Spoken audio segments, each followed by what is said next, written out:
স্বৈরাচার যেভাবে পতন হয়েছে, আমাদের বিশ্বাস শহীদ সাইফুল ইসলাম আলিফ, যাকে চট্টগ্রামে জবাই করা হয়েছে, আলিফের রক্তের দ্বারা বাংলাদেশ ইসলামের কবর হবে।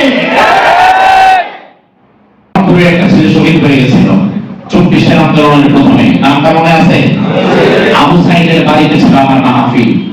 আবু সাইদের বাড়িতে মাহফিল করতে গিয়ে সেখানে আমি বললাম যে দেখেন, আবু সাইদের রক্তে এক লেবিহান বিভীষিকা তৈরি করেছিল।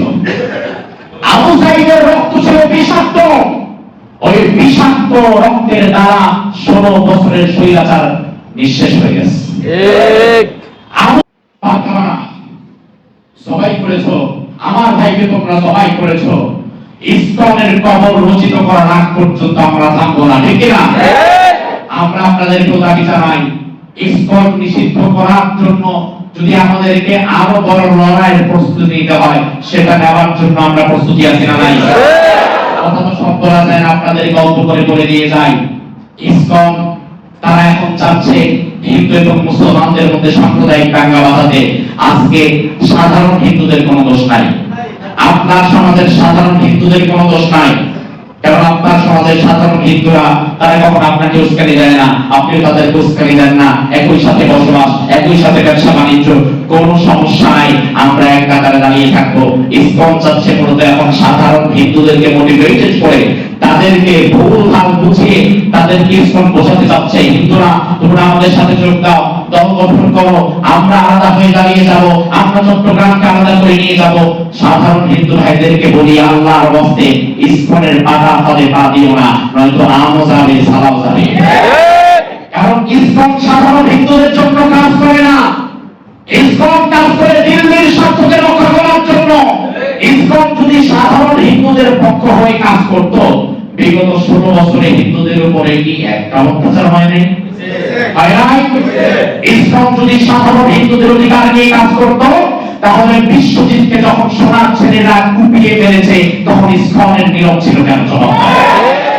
ইসলাম যদি সাধারণ হিন্দুদের অধিকার নিয়ে কাজ করত, বৎসরায় নিপুণরায় তারা হিন্দু না, লিমান্ডে নিয়ে যে সাপ বিক্রি দিত, তখন ইসলাম চলছিল কেন?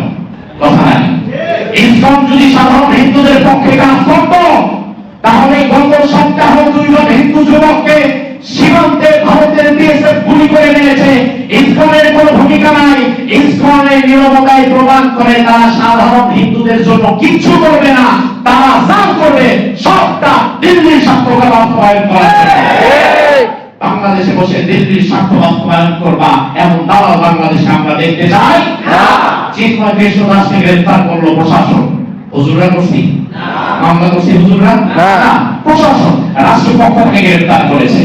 ওমা হঠাৎ করে ভারতীয় হাই কমিশন ফুলে ফেপে উঠেছে, গ্রেফতার কেন করা হলো? মানবাধিকার লঙ্ঘন হচ্ছে, তাড়াতাড়ি চিন্ময় কৃষ্ণদাসকে ছেড়ে দাও। গ্রেফতার করলাম আমি আমার দেশের নাগরিককে, তুমি কথা বলো কেন? আমার দেশের নাগরিককে গ্রেফতার করায় ভারতীয় হাই কমিশনের যদি চলে, তাইলে বুঝতে হবে যাতে ধরা হয়েছে সে মূলত আমার দেশের নাগরিক হইলেও সে দালালি করতো তোমার। তুমি কথা বলো কেন? আমার দেশের নাগরিক, আমি যা খুশি তাই করবো। ভারতীয় হাই কমিশন কথা বলে কেন? এখন যদি না বুঝেন, এখন যদি বিবেককে কাজে না লাগান, আর কবে কাজে লাগাবেন ভাই আমার? বিশ্বাস করো, 56,000 বর্গ মাইলের এই দেশে আমরা মিলেমিশে একত্রে বসবাস করতে চাই। আমাদের মাঝে কোনো হিংসা নাই, বিদ্বেষ নাই, আমরা ধর্মে কর্মে আমরা আমাদের মতো থাকতে চাই। কিন্তু আমাদেরকে কেউ যদি একবার নাড়িয়ে দেয়, ইসলামের উপর আঘাত করে, মুসলমানদের উপর আঘাত করে, তখন মুসলমানরা কি করতে পারে সেটা তোমাদের